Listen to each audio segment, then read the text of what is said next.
Speak to the Human is a podcast that explores how we build connections with people in their professional work.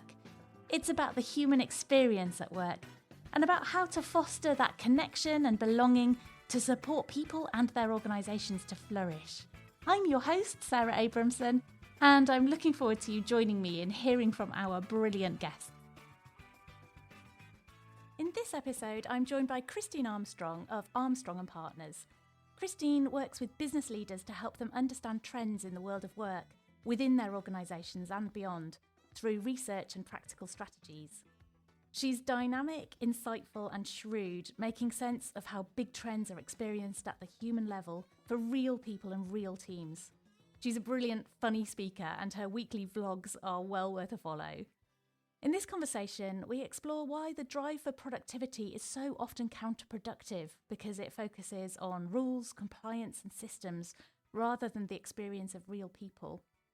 We cover hybrid working, and we spend time thinking about the impact of AI at the moment, with some fascinating insights into how enterprise-level investment seems not yet to be translating into ROI, and how confidence in the use of AI is causing some interesting changes to traditional power structures. Christine has so many valuable insights to share, and it's absolutely a joy to listen to her passion and perceptiveness. Please do like, subscribe, and share the podcast. And as always, it's great to hear from you with feedback and ideas for future guests.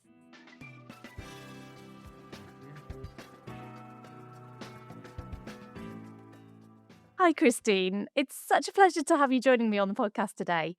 I've been following your Friday vlog for a while, and you bring a little ray of sunshine or something thought-provoking every week, whether that's about employee well-being, productivity, AI, or something about finding joy.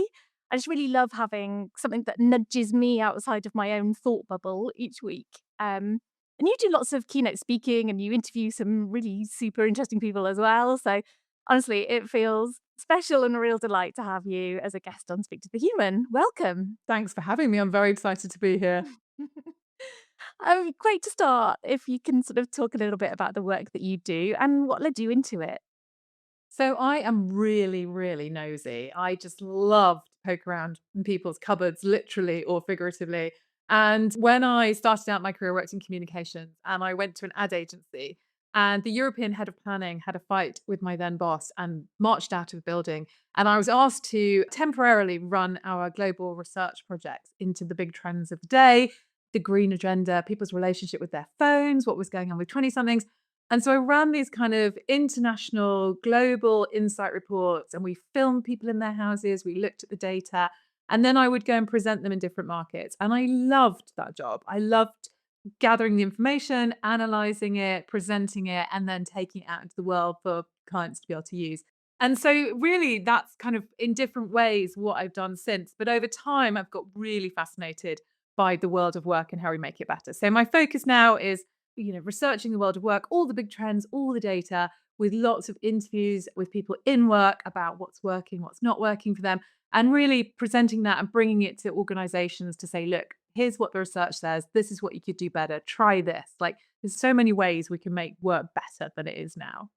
That's fantastic. I love that journey started with someone marching out of a building. It's just sort of those kind of unexpected moments that lead us to so much more, I don't know, interesting paths than we might otherwise have had. So what do you enjoy most about the work that you do? Oh God, I sound so obnoxious because I really genuinely love all of it. I love interviewing people and there's just nothing better. And when I say interview people, it's often, formal calls and, people that I've never met. But then sometimes, I went for a really long dog walk with a friend of mine who's in head of HR this morning, and she spent an hour downloading what was in her head. And I would never attribute anything that she said to her, but I just learned so much about the world of work that she's in. And I'm fascinated by all of it, by the pressures, the competing demands, the issues she's facing. So I'm genuinely fascinated by the content and then looking at where that sits against the data and the trends and what's going on. And then I'm such a knob. I just love being on stage with lights and a microphone. I mean, I can't even tell you how happy that makes me, which is really embarrassing. I shouldn't tell people that. But yeah, I love sharing. I think I'm very motivated to share insights and information. I think it's sort of a core bit of my personality to if people, are interested in something, to try and find them an article on it, or say, oh, I saw this. And, it's sort of my love language, I think, is information. It's making me wonder if, like, 8-year-old Christine wanted to be on a stage and had, like, lots of fancy I dresses. wanted to be a newsreader, which Did yeah, you? I did. And I think I would really like that. But my mum told me that only really clever people could work for the BBC. Oh, so rude.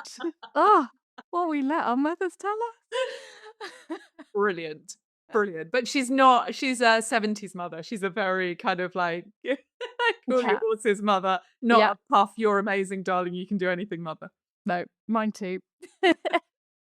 It's nice what you were saying there about kind of combining that anecdotal input and the stories that you hear and the conversations that you have with the research that you're doing that probably, I imagine, involves lots of kind of number crunching and reading reports and the kind of qualitative and quantitative and all of that. But from pulling all of those different strands together, what are the main themes and kind of trends that you're hearing most about in the world of work at the moment? So the first one I'm struggling a little bit with, because I think you sort of said it in your intro. One of the things that I'm really motivated by is joy and connection and finding joy at work.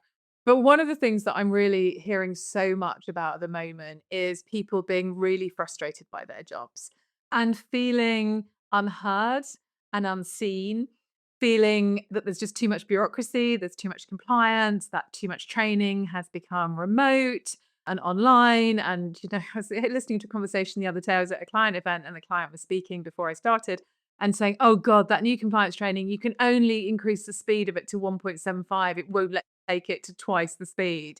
And you just think, what are we doing? Why have we lost the importance of humans at work? Why have we lost the importance of people bringing their energy and their delight and their curiosity and their problem solving and all of the things that we want people to be at work? Why do we create so many systems that crush all of those desires to do a great job? Because one of the things you learn when you interview a lot of people about their jobs and how they work is that everybody wants to do a good job. Mm. And if they're not doing a good job, there's a reason for that. They might be in the wrong job. They might have the wrong boss. They might have systems that don't work. They may have been there too long and they've got too cynical. But there's always a reason. And so that is the big theme of the moment. And I think the add-on, the twist of that is that the more senior people are, the more likely they seem to be to feel that way.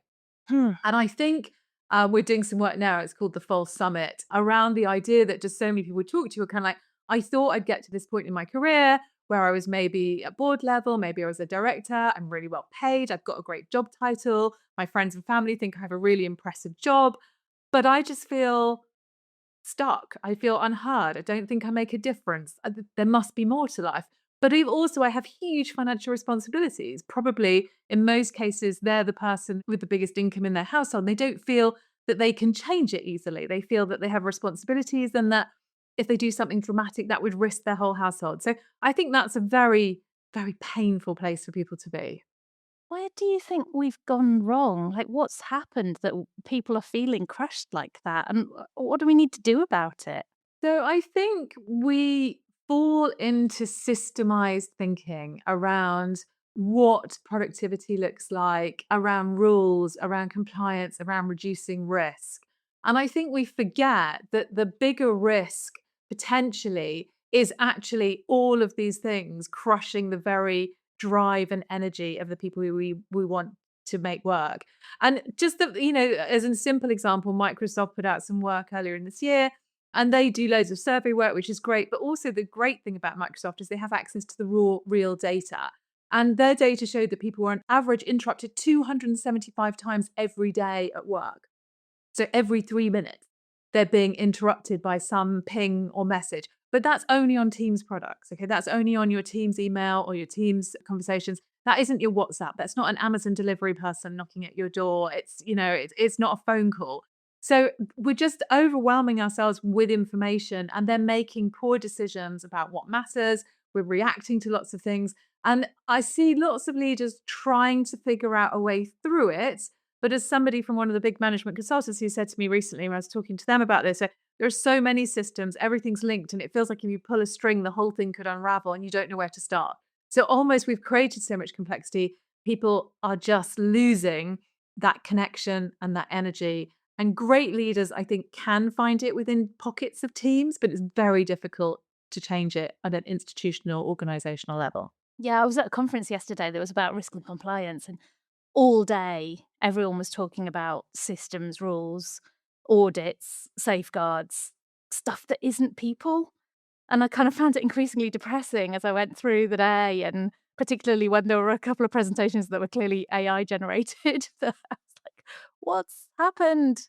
But it's so interesting hearing you talking about that, and I wonder if are you seeing good examples of where leaders are doing things to connect better, and what's that about? How are they doing it? Is there a sort of theme to that unites them? I think that there are great leaders. I was talking to a leader recently who said that twice Mm. in the last year he's been to a former colleague's wedding, and that the parent of their parent has done a wedding speech that mentioned how he had transformed their lives and made their lives better. Wow. How proud he was of that. But also the sort of opposite of that was how little that was recognized by the leadership of his organization. Mm. That wasn't valued, that he was always being assessed on his technical skills.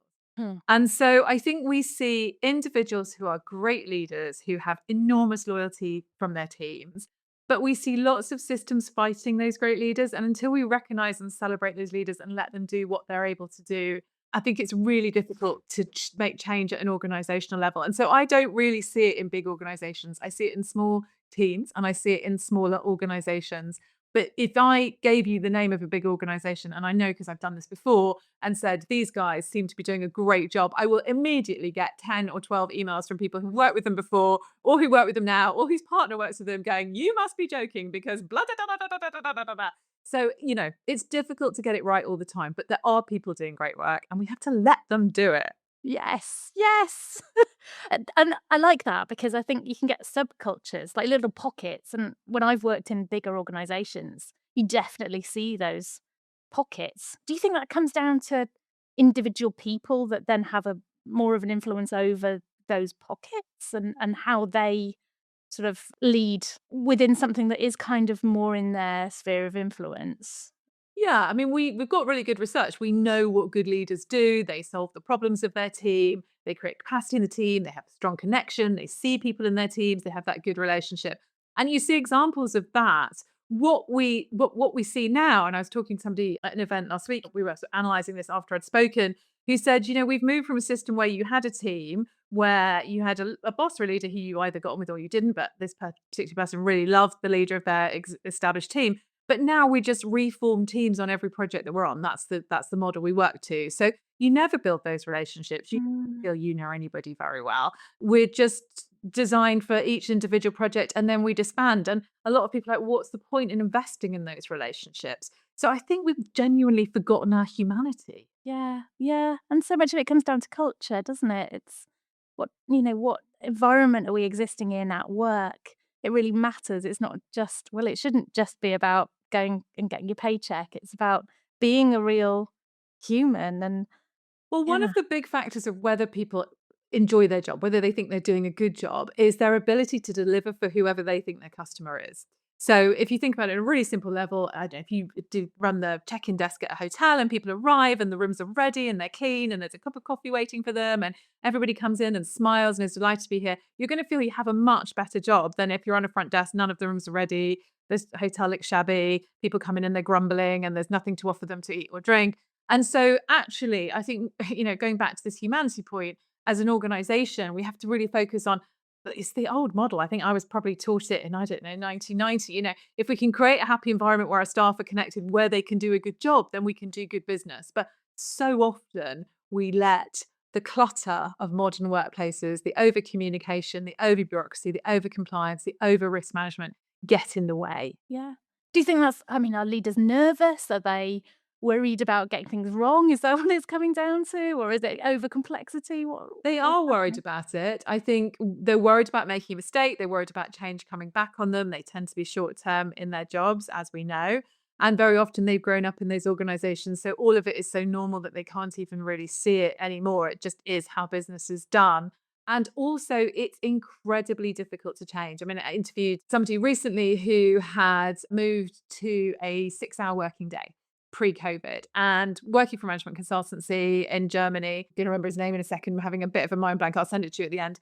And he basically started this sort of 5-6 hour working day where you go in, you have no phone, you just totally focus on doing your job.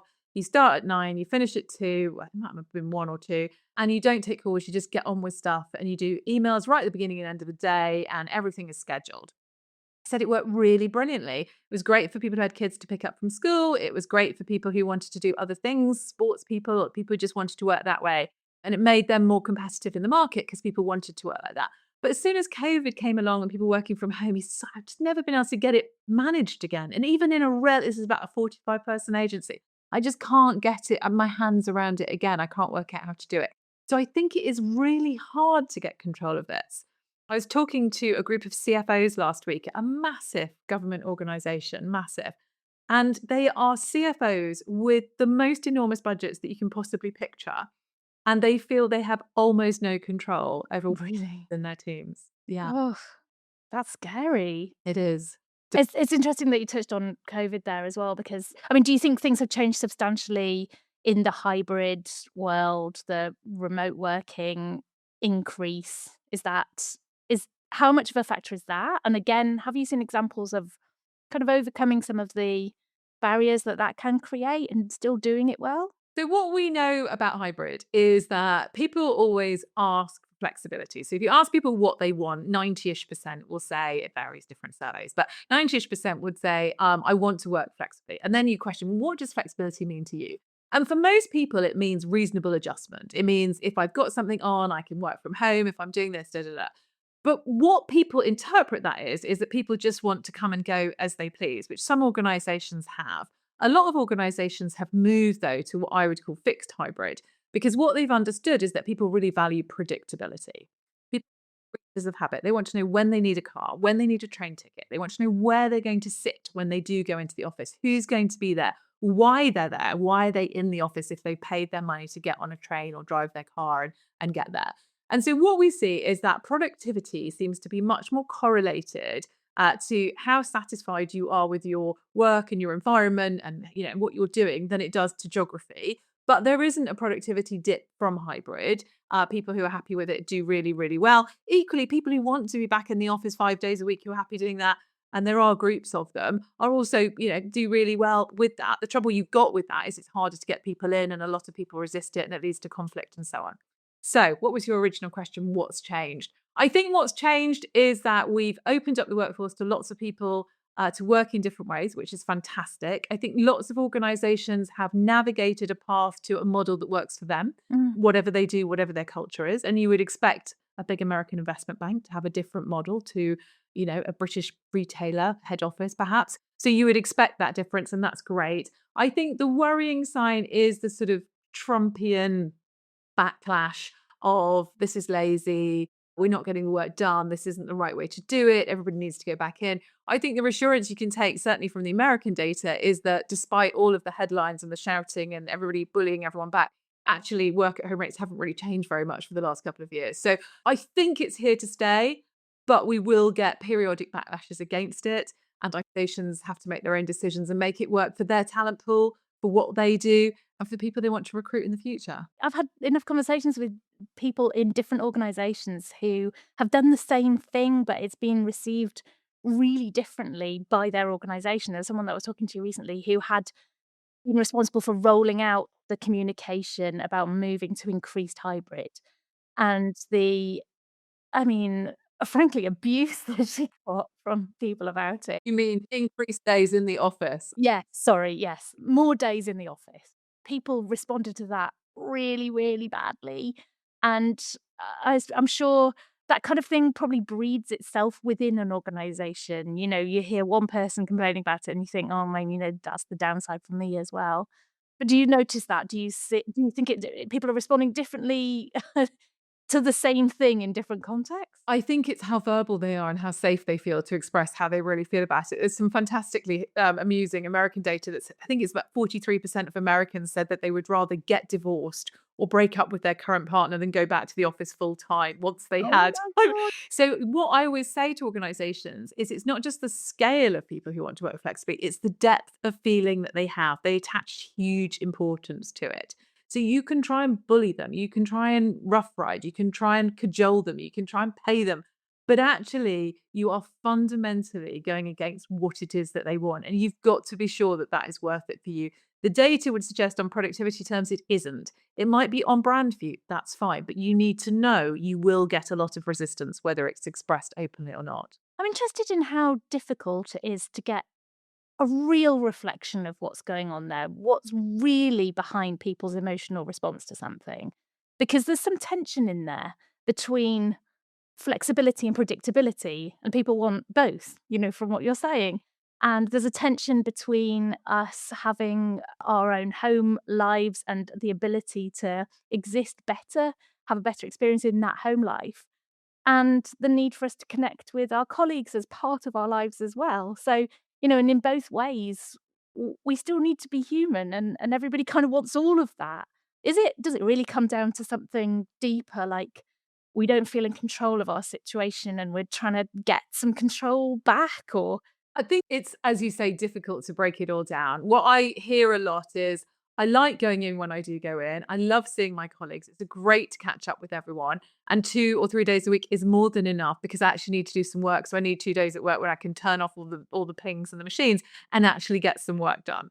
And lots of people say my most productive time of the week is on the train to and from the office. I mean, people say that before COVID, they definitely say it now. So this overwhelming communication, I think, is part of the issue and people trying to create some boundaries. I think also the thing that people miss is that the time of work has expanded dramatically since we introduced Blackberries and laptops and phones. And so COVID was the first moment where people felt, my gosh, we could actually try and get this back into a bit of a box. Because if I take the commute out, I could potentially go to a gym class or go to a choir or do things in the evening or pick my kids up from school, God forbid, which I just couldn't do in the world of, running out the door at 8 and getting back at 6:30. And there was just no space for anything else. And then I'd still be on a conference call with China later. I'd still be approving a document. I'd still be expected to jump on a call about some crisis in another market. And so almost work took up too much time. And then people have tried to reclaim that time and bosses have felt very cross about it. so interesting. Just changing topics a little bit. You've talked a lot recently about AI, some of your blogs, and obviously that's a massive, massive topic. Everyone's kind of thinking about it a lot. And I think one of the interesting things that you've brought out is that around the changes to traditional power structures, which kind of relates to the stuff that we're talking about, really, doesn't it? I mean, how are you seeing that emerging, and what impact do you think already AI is having on cultures within organizations, and what that might look like as it further develops? Yeah. So I think what we're seeing again and again is that the more traditional leaders are struggling with AI. So if you are in your 50s and you're not a massive tech enthusiast, then quite likely if I interview you, you'll be like, yeah, I know I should be on it. I've used a bit of chat GPT privately. I know we should be doing stuff in the office. The CTO's on it. We're investigating systems, but quite wary. It hallucinates. Not sure. Then you've often got finance teams pushing it as a way to cut costs very heavily. And you've potentially got tech teams who are very enthusiastic about the capabilities that are on offer and what might be done. How this is playing out in real life, as I see it, is that there's been a huge investment in, you've got to differentiate between two different kinds of AI. Okay. So enterprise level, which means all AI systems that companies are paying for and asking people to use that are compliant with their systems. And there's a really great MIT report which came out in July, which said that 95% of investment in enterprise level AI at the moment has shown zero returns. And there are lots of reasons for that. Sometimes it's because CEOs and leaders have come in saying, we're going to introduce this system and cut our workforce by 20 or 30%. Strangely, you get quite a lot of resistance. You get quite a lot of people telling you it doesn't work very well, quite a lot of people not using it. So that sort of, if you don't take your people with you, it doesn't work very well. Other people have gone really high control and said you can only paste in these particular set of words in order to get the output. And then people are just sort of crushed and bored and don't bother. So there's all sorts of reasons. Some people don't think they're very good. They try it a few times, it doesn't work for them. Some people are just not inclined. I mean, still lots of people that have never been, or knowingly anyway, been on any sort of AI tool at all. So you've got to ignore all of that. And you also have this contradiction at work where we talk about AI as if it's, a magic super highway to the future and everything's going to work perfectly and you'll never have to be bothered with any admin or expenses. But meanwhile, most people I interview would say printers never work. Their tech stack doesn't talk to each other. The Wi-Fi doesn't work in parts of the building. So we've got this sort of contradiction at the moment that the basics don't work and we're promising all this magic in the future. But meanwhile, you've got everyone with their own devices and people do love their personal AI. And so when the enterprise level is bureaucratic or restricted, somebody at one of the big banks told me that it's a closed system just for that bank, but put in something she shouldn't have done in terms of data. And it was terrifying. They watch what you put into it. And if you break the rules, then you get reprimanded and it's really serious, even though it's a walled system designed by the company. So a lot of fear with that. So what do people do? Put it into their own system, and Of then course. nobody knows what's going on. And that sector is booming. That's doing really, really well. And then as to your point about power structures, well, how does that work? Well, the tech savvy, the smart, people in organizations who are very often younger may not traditionally be the people who have power in organization. Like, oh, I figured out how it could do this. We could do this. We could do that. It's not necessarily terribly controlled or well managed, but suddenly things are happening that are working and they're not kind of managed necessarily. And people are either going with them or they're not. And senior people, one person I spoke to said, well, I just asked my boss for permission to do these things and they don't understand what I'm asking. And I know they won't dare to say no because they think they should be doing AI things. So I just do whatever I want. So this weird reversal of traditional power structures. Yeah, definitely. And it kind of relates to what we were talking about earlier with the kind of, I guess, nervousness and fear around culture from leaders of, yeah, a lot of it comes from kind of wanting to maintain control. It's the same with AI, isn't it? And ironically, what you're talking about there is that the more strict controls are put in place around how you use AI, the more risky it is because people want to use it. They want to find creative ways around it. So they're more likely to go and do something that's actually much riskier because it's not even monitored or understood or shared or, yeah. Their leaders are not using the AI. They won't spot it in the same way that somebody who's using it all the time will do. So they may not even notice because they're not seeing the flag. So yeah, I think there's huge potential risk around that. Do you think leaders are not using AI as much? I know a lot aren't. I mean, I was told by a chair of an organization last week that he had asked the CEO of a very big listed company.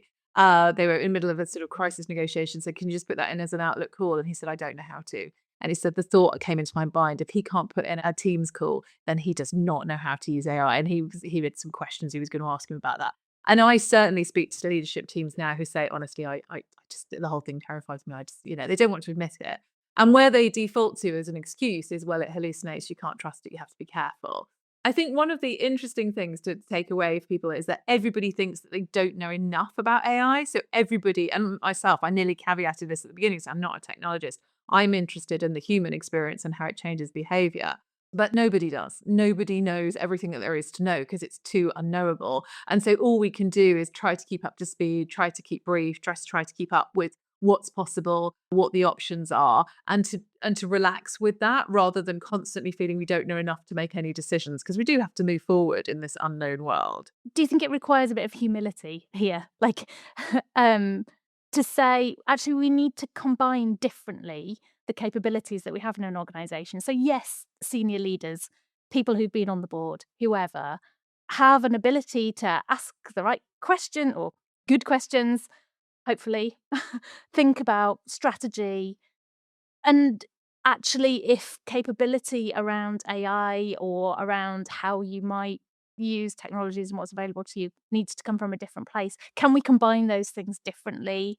Are you seeing that happening? Do you think it's possible? What might that look like? So I think the smart use of AI is to say, these are our goals, this is our vision, this is what we do as an organization. What are the opportunities for the AI to help us? And how do we take our people with us so they feel supported? And how do we make sure that our customers are going to be happy? So, people don't like chatbots very much, except for the very, very basic things. And so some really nice examples, if, for instance, in a call center, you give all of the easy calls to AI to solve, and then your human team only deals with very frustrated, pissed off customers, how does that play out? It's a disaster. So if you can be strategic about where you're going, take people with you, I think there's loads of opportunities for things to go well. And I'm sure lots of it's very difficult for me from the outside to know which organizations are doing it that way and which aren't. I think I hear much more about the organizations that probably aren't at the moment versus organizations going, oh, look at what the tech could do. It could do this, it could do that. Let's try this, let's try that. Who are sort of going on journeys who are not necessarily taking people with them and who potentially are creating friction with customers as well. So I think that there is a way forward, but it's slower, it's more complicated, it's more nuanced, it's more pilot than it is magic superhighway to the future. And one sort of metaphor that keeps coming to me when I'm reading case studies about AI usage and talking to people about it is people sort of going, oh, I've got a combine harvester, so maybe we should grow some wheat. You know, if tech can do this, so maybe we should do it. Versus, I've got a field of wheat. What technology do I need to bring that in really efficiently and deliver it to my customers? And I think we've got to get that the right way around. Completely agree. It's finding the right tool for the challenge that you've got, isn't it? And starting as we normally would with what's the problem? What's my challenge? What's my opportunity? How do I find the assets, resources, tools that are at my disposal, people that are at my disposal to, pile on and do my best with making the most of that opportunity or solving that problem. And the AI is no different, right? Absolutely not. So interesting. There's been some research recently, I think, about productivity related to AI and that actually not showing increased productivity. I think you've talked a little bit about Well, that. Microsoft data would disagree. So they would say where they've rolled out programs in places, I think Sainsbury's is one of their examples, that people have saved an average of half an hour a day. It's hard to verify all of those things, but certainly anecdotally, people don't feel that we're increasing productivity very much, which goes back to your clarity about what it is that we're trying to achieve in the first place and what it is that we're trying to cut out. And I think the lack of agreed understanding of what the benefits are in an organization is part of the problem. On productivity itself, I think where I am is really, how do we think about productivity? Well, it's about what we can do to a great standard to deliver on our goals. And for me, it comes much more down to capturing the energy, good intention, enthusiasm of the people in your team than it does to having the perfect tech solution. I mean, it's probably a combination of both. But if the tech is coming at the expense of that good intention, energy, enthusiasm, it might not be worth the price. Who knows? And it comes back to the human part of it, doesn't it? It comes back to culture, comes back to trust. I think there's a huge confidence element in there of how people are using AI, whether they feel confident using it, whether they feel confident in it as part of that picture. How do you think that's playing out? Badly. I think all the headlines with CEOs saying they want to cut their teams and that, it's sort of magical solution territory. It's feeling overblown. It's feeling too complicated. I think there will be a reckoning where it all readjusts and we get much more realistic about what AI brilliantly does, that people are delighted that it does, versus what we need to keep people doing, you know, from the very human, when you go into a hotel, sure, you can check in with an electronic system. And for some hotels, if you go into a bargain hotel in the city centre after a work meeting, you're probably perfectly happy with that. But if you're going on a luxury holiday, you probably want to walk through the door and somebody to smile at you and say, welcome, it's lovely to see you. So really figuring out what's right for your brand and your customer and your team. Yes, totally. There are definitely places I wouldn't want an avatar to greet me. Although there's places it's fine because, do you know what? Let's just get this done quickly and no problem and better than someone being grumpy, right? There is that.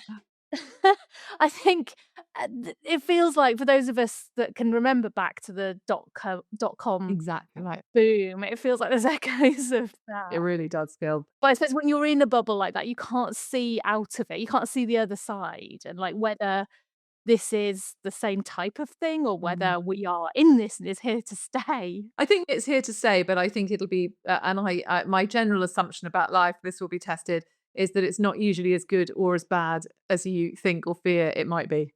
Yes, yes. I think it's and what I mean by here to stay isn't about the tech really, it's about hype. It's, is this the massive, massive change? Whether people are expressing that as a hugely exciting opportunity or whether it's kind of the doom mongers saying the world's going to end, that I'm kind of hoping that we'll get over the hype bit and start realizing that, hey, we've got a really interesting technology at our disposal, and let's figure out together how we're going to use it. Absolutely. We will. I think we will get there. Good. I like your optimism. I'm glad about that. And I think I'd love to get your thoughts on how we keep the human connection, how we avoid outsourcing ourselves to AI, and whether that is just asking AI to answer a question for us rather than going to a colleague for their opinion.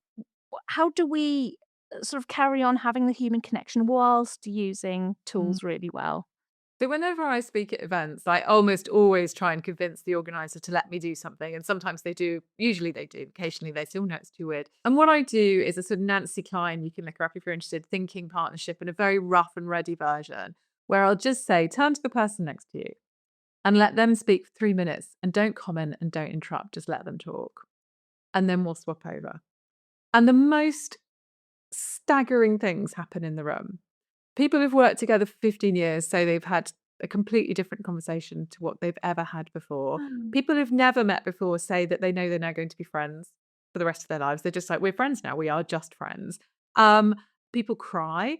But what really comes out, and there's lots of reasons that I do it, and I talk about, that why we need to see people more and why listening matters and all the benefits of it and how to use it. But what really comes out of it is this very special connection between people. The release of oxytocin, that moment of being heard, that moment of letting your brain settle. So it's such a simple thing. It takes 6 minutes. I do that. I do it a much longer chunk every Tuesday morning with somebody I do listening, and he speaks for 10 or 15 minutes and then I do, and then we don't really comment on which, as I said, we get on. It's just a way of clearing your mind and, just thinking about things differently. So I don't think it takes a lot of time or a huge amount of effort to build a connection with people. You just have to decide that you want to do it. That's so powerful, isn't it? And I can imagine that, and just being heard without feeling judged. And actually, 3 minutes sounds so short, but it isn't if you're just speaking. You would be astonished how much information people can share in 3 minutes. Amazing. Yeah, it's the most magical thing that I do it in rooms everywhere, and there's no secret to it. People can copy it, and yet it just has such a profound impact. And then I ask people to reflect on why, and they say, I found myself saying things I didn't know were true until I said them. Hmm. And other people saying, I really wanted to interrupt, but then they went in a different direction and I heard what they really thought instead of what I was interested in. So that unlocking of understanding. So I have lots of rules that I use around that. And one of them, which I was taught, was, a meeting hasn't started until everyone's spoken. So even if I've got 3,000 people and I'm on the stage, I find a way to engage with the audience. I often get them to hum their agreement or disagreement on different things, just so that it's a two-way communication. Or I'll have them say something to the person next to them, and then I'll ask a few people what it was. But you just always to keep that, so many people say we do these calls and it's dead, or we do these meetings, town halls, and no one responds. I get everyone to say one thing. They don't have to say it to the whole room. They can say it to 2 people. And then you've got a different chemistry and the humanity is back in the room. Do you think there's something in the listening as well? So if you're not trying to think of what you're going to say, how you're going to respond, what your question is, that the listening side of it is almost as powerful as somebody expressing themselves without interruption. Absolutely. And the sort of technique that I've bastardized from Nancy Klein, she says, she's got a great quote, which is something like the quality of our listening impacts on the quality of people's thinking. So if somebody's really listening to you, it sort of forces you to kind of really think more clearly and not just bub, bub, bub, bub, bub, bub. Suddenly you're in a different zone where you're really processing what's coming and going more consciously, more carefully. If you think about that, in relation to our children, for instance, we know instinctively as adults that you hear something and you just stop and you're like, okay, tell me what happened. You kind of get that instinct and you're quite still and you really listen and it's important to them, even though it might not be to you. We don't do that often enough, maybe with colleagues. It's true. I think the time taken to look someone in the eye and speak, share, or listen it can be really short, but it's so important and it's so different. And I love that you brought up that sort of family connection that you might have, because I think so often we kind of go past each other in our homes, don't we? We're looking at our phone, we're making tea, we're having a quick meal together if we're lucky, Yeah. and then we're driving to wherever. And even if you have those conversations, they can feel a bit like, yeah, yeah, yeah, just need to like get on with it. We've got 10 minutes left and we need to leave the house, and you're not really interacting properly. And I think work can be like that too. I did an event in June it's in Barcelona, maybe yeah, I can't remember. And anyway, it was a sort of European head office team of a company, and then they asked me to go back in September and do it with the sort of main the UK team. And so we did it in both of them. And the second one, a guy put up his hand. He said, "Oh, can I say something?" And I was like, "Sure, please. I have the floor." And he said, "Oh, this has transformed my marriage." And I thought Wow. really well with my wife, but actually, I realized just stopping and listening, it's been completely transformed. Didn't expect that. So Wow. yeah, I think you're right. It does have applications in your life as well. It reminds me of the 36 questions to fall in love, because I've never done that, but I believe that there's, enough stories around it that it can be really I use that. I use that at work because I did an interview with somebody in an HR team. It was at Rathbones. It was Rathbones and what's the South African financing Investec. They were combining two teams, and their HR director or somebody in their HR team said that the two teams were very different culturally. The South Africans very entrepreneurial, very like direct, and the Rathbones quite British and rather quite straight talking. And they got the teams to use certainly the first set of the 36 questions, which are the less personal ones. Sort of your ideal dinner party, and do you have a premonition about how you might die and things. And it completely opened up different relationships. So I think also using great questions like that, as well as just listening, is a really great technique to have people connect differently at work. And I think where organizations sometimes struggle, and something I hear a lot recently, is well, we organized a dinner or we organized a party or we organized an offsite and then people didn't want to come or they didn't turn up or they came but they were distracted and they didn't really commit. And if we don't have those relationships to start with, we don't necessarily want to then lean in to the places where they might develop. We've got to Mm. start with those relationships. And we go back to our early careers, we spent all day, every day with our colleagues. And so if there was a night out, there was no way we were missing it because we were in it, right? We Yeah. needed to be there. We'd have been gutted to miss the thing. Yes. But if you're not invested in those relationships, then you don't necessarily want to go to the dinner or the offsite or the party. So we've Yeah. got to start with those relationships and then add those events in later. Oh, completely agree, because otherwise the events can feel like it's just extra work, but you've got to somehow go and be overly, excited and fun. I'm a bit allergic to organised fun anyway. But I think there's something really profound in the fact that these are quite small connections. They don't take very long. There's 3 minutes or there's only 36 questions for such a deep connection, chemistry to happen. And there's something really profound in that we can connect as humans in a way that makes a meaningful difference to us as people and to our relationships at work without it having to involve a multi-million pound, you know, change or engagement program or I don't know. It's so interesting, isn't it? Yeah. An app where you track how you're feeling today, or a mindfulness app to still your mind. Yeah. And actually, we are people. We want to connect with people. We're interested in people. One of the things when you do the 3 minutes, somebody will often say, "Well, I just felt I was being boring." And I always say to the person, "Were you bored?" And they said, "No, I was fascinated because I'm watching someone else's worldview. How could it not be fascinating?" I love that. I love that.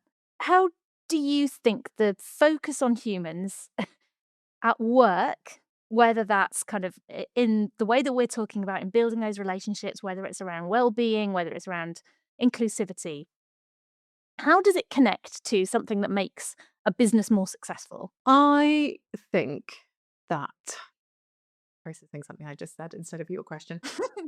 I think that we want to work with people who we are interested in, who are trying to do what we're doing. I think there is a great joy to working in teams. And I think if we can foster that collective endeavor, then organizations do better, teams do better. You keep people. If you look at, for instance, retention figures, retention is such a huge indicator of the success of a team. And if your retention levels are very low because people are leaving and you're losing expertise and experience and customer relationships, your business is on its way down. Versus if you've got people who invest in the company and doing a great job and the customers know them, you know that it's going to be a stable, thriving business. So I think it is really, really important. But what frustrates me, I just put out an email this morning to my newsletter saying, we're doing some work on if you feel that you're in a good job, but it's, you're not feeling happy, how you build your external network, how you think about what's out there for you, how you think about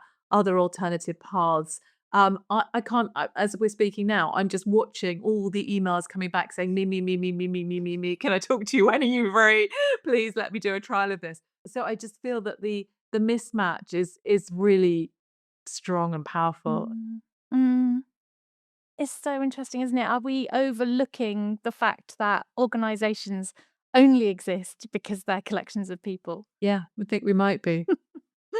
I want to ask you a completely different question about speaking at events. And because I organize events and I'm really interested in the connection that's created between speaker and audience. And I'd love to ask you about what, from your point of view as a speaker, makes for a good sort of good experience and what you've learned about communication, about connecting with an audience, and what you've learned about yourself from speaking at events. So my preferred way to do an event is to speak to some of the people in the audience before I get there and say, what is the most useful or interesting thing that I could talk about? If you went away with one thing that you don't know now, what would it be? What is on your mind? And I love to go in, and quite often I'll open with a series of quotes from people of what they've said. And then, to my example with the humming, I'll get people to hum whether they recognize that personally or not to get a sense of where the room is, which gives you a couple of bits of information. A good speaker is a generous speaker. It's not for me, it's for them. This isn't about my story. This isn't about how I see the world. This is about where you are right now. And for me, what the best insight, research, data is that might help you unlock something. And it may be a huge thing, it may be a small thing, but I'm going to give you ideas and things that you can take away that are interesting and practical. And my goal is always that when you sit down at dinner tonight, when you, whoever you sit down with or wherever you are, or maybe you could just even on your own, what is it that you think, oh God, that was interesting. That's unlocked something. That's a really great, I love the way that's framed. I can do something with that. So I think a good speaker knows their audience. I always, if I'm speaking, try and get there for at least the session before mine, if it's a conference or event, so that I read the room. I did a offsite this week and I was the first person, but I deliberately went 45 minutes early. So, can I just work quietly in the room? Because I'm just watching to see what the vibe is, what their mood is, how they're feeling today, so that I can match that and make sure that it's, reflecting their world. So it's generous. It is interactive from the offset. It is a two-way exchange of some sort of chemistry. I think as soon as you get people sitting back and turning off their brains, like, go on, entertain me, you kind of lost them. And I'm always being asked to use Slido and other apps and tools. And I always say, please don't. I want them to be looking at me because I'm going to be looking at them. And this is a magical chemistry in this room. And phones are contagious. And if the most senior person in the room starts looking at the phone, they will all pick up their phones because they all think they're missing out on something. And I'm quite mean about it. In fact, if I see somebody on their phone, and it's, a workshop or a session, I'll say, listen, I know that you're really busy. And if you need to leave to deal with something, please feel free to leave at any point and then just come back in, and get too horrified.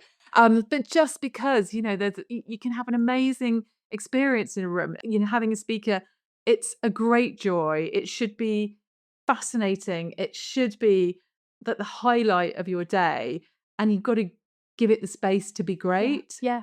Well, and it relates really closely to what we were just talking about with, that profound connection that you can create by having a proper listening conversation, and you're replicating that, but as a speaker with the audience, and kind of creating an authentic engagement in the moment that feels different, feels spontaneous in a way that I think if there's so many speakers that who forgivably, because it's a hard craft, right? They create their slide deck and they go and say the words in front of a room of people, and they're not really engaging. And I I sympathize because it's difficult, but I think that when you see somebody speaking in a way that you're talking about, it's a totally different type of experience, and it is so much better. Do you feel like you have had to learn that? And if so, how have you got yourself to that point? So I've learned it by doing it really badly. That's kind of reassuring, I'm Yeah. glad. When I worked in an ad agency, like, I loved all the research bit, and then I'd go and present it, and at first I was bad at it, you know? I didn't know how to tell a story, I didn't know how to use the words that people engage with, I didn't know how to get the tone right. There is nothing more painful, nothing, than doing a terrible speech. It is such an awful, awful experience. If you have to keep doing it, you will get better quickly. So the only advice I can really give people is to do it as often and painfully as you can until you get better. There are things that help, and I often do. It's not really part of what I do, but I often get asked to talk to groups about it, and it forces you to kind of retrace your steps and work out what it is you've learned in a more conscious way. And things like, lowering your voice. As soon as you get here and you get nervous, you sound very, very, very unsure.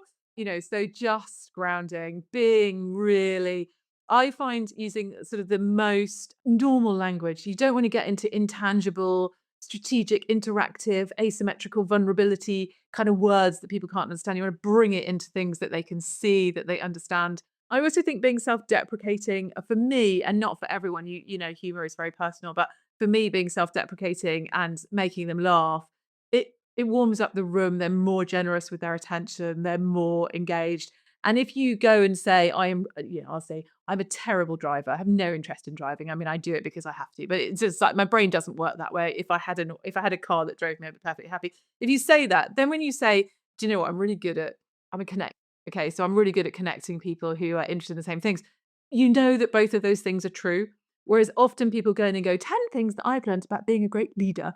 And you're like, "Ugh, yeah, you're not going to tell us a single mistake you've ever made, and we're not going to believe any of it." Well, it's one of those counterintuitive things again, isn't it? About, when you show a bit of fallibility, it makes you so much more human and it conveys so much more confidence than if you are putting on a front of Yeah. being, yep, I'm this amazing person. I have no faults at all. It's just much, much more human. It's so much better. Yeah, it is.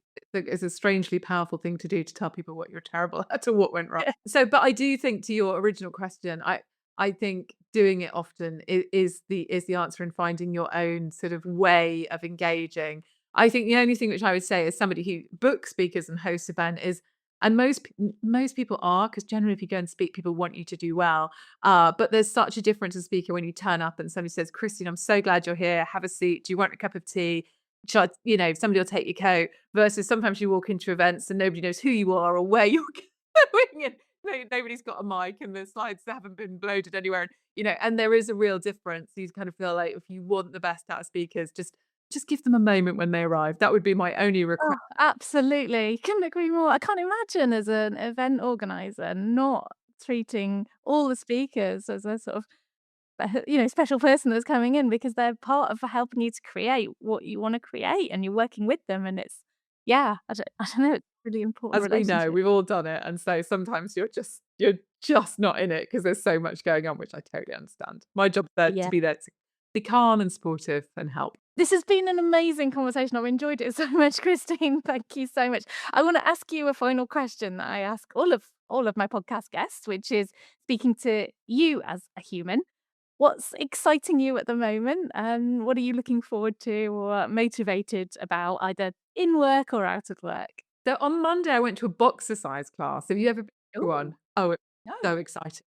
It was boxing to disco. It was brilliant. I was with this amazing woman called Sandra, and we had our gloves and our shield things, and we were punching the shit out of each other, and to the sound, to music, and it was the most fun that I've had for absolutely That's ages. I amazing. cannot wait to go back. That was brilliant. And the other things I'm doing, I've taken up bridge, so I'm learning bridge. I'm preparing for my retirement well in advance with a These are very different I activities. know, it's all right. And I love my bridge club. I almost wanna see you trying to combine them. I love bridge, and my dad loves bridge, and I just love it. And we are now in a national competition. There's no barrier to anyone can Wow. be in it. Honestly, it's a charity competition, but it's still really exciting. And we've got teams, and I'm playing. Been put in a team with my bridge teacher, which is a bit of pressure because I don't want to let her down. And I just love it. It's such a brilliant turn off your brain. You can't think about anything else for 2 hours. You are just in it, and I find it such a great joy. That's so cool. And what about in work? Are there things that you're Oh, looking I'm forward always to doing? excited about work. I love it. I think I'm doing 3 events in Ireland in 2 weeks, so and, Elaine, who I work with, who's gorgeous and amazing, is based in Dublin, so I'm really excited to go to Ireland, do those events, but I'm also really excited to go and hang out with Elaine and her family and catch up with Oh, them. We've got loads of lovely events between now and Christmas, and yeah, I'm excited to be out talking to people, meeting people, and hearing all the news. And I'm really excited about the work we're actually doing on for people to support people who are finding work really hard. So that's a new bit of our work is to kind of we've designed a program for people who are unhappy at work.